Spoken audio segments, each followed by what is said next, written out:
एक दिन बबीता शॉपिंग करने के लिए जा रही थी, तभी उसे फोन आता है तो वो फोन उठाती है।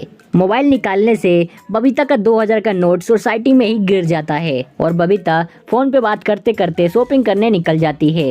रास्ते में कोई गरीब बैठा हुआ था जो पैसे मांग रहा था।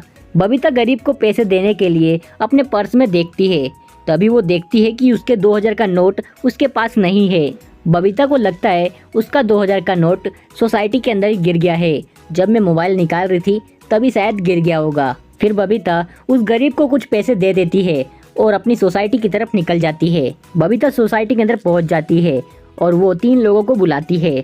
तभी वहाँ पर भिड़े, जेठालाल और पोपटलाल आ जाते हैं। तभी बबीता उन तीनों को बोलती है, तुम तीनों में से किसने मेरे पैसे चुराए हैं? तभी बबीता पोपटलाल से पूछती है, पोपटलाल तुम सुबह से अभी तक कहाँ पर थे? पोपटलाल बोलता है, मैं तो सुबह से ही ऑफिस गया हुआ था, मुझे एक आर्टिकल लिखना था, इसलिए मैं सुबह सुबह निकल गया और अभी अभी वापस आया हूँ, मैंने आपके पैसे नहीं चुराए। तभी बबीता भीड़े से पूछती है। भीड़े बोलता है, मैं तो सुबह से ही अचार पापड़ की डिलीवरी करने के लिए बाहर गया था, बस अभी अभी आया हूँ, मैंने आपके 2000 का नोट नहीं चुराया। तभी बबीता जेठलाल से पूछताछ करती है तो जेठलाल बोलता है, मैं तो सुबह सुबह दुकान चला गया था और अभी अभी वापस आया हूँ, मैंने भी आपके पैसे नहीं चुराए। बबीता को इन तीनों की बात सुनकर पता चल जाता है कि इन तीनों में से पैसे किसने चुराए हैं। दोस्तों अगर आपको पता चल गया है तो जल्दी से हमें कमेंट कीजिए।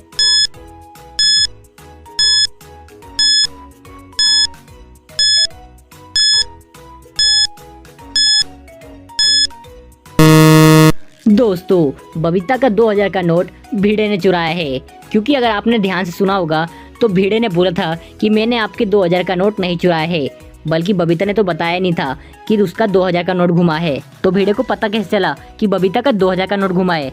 दोस्तों आपका भी आंसर यही था। वीडियो अच्छी लगी हो तो लाइक, शेयर एंड कमेंट करना मत भूलना।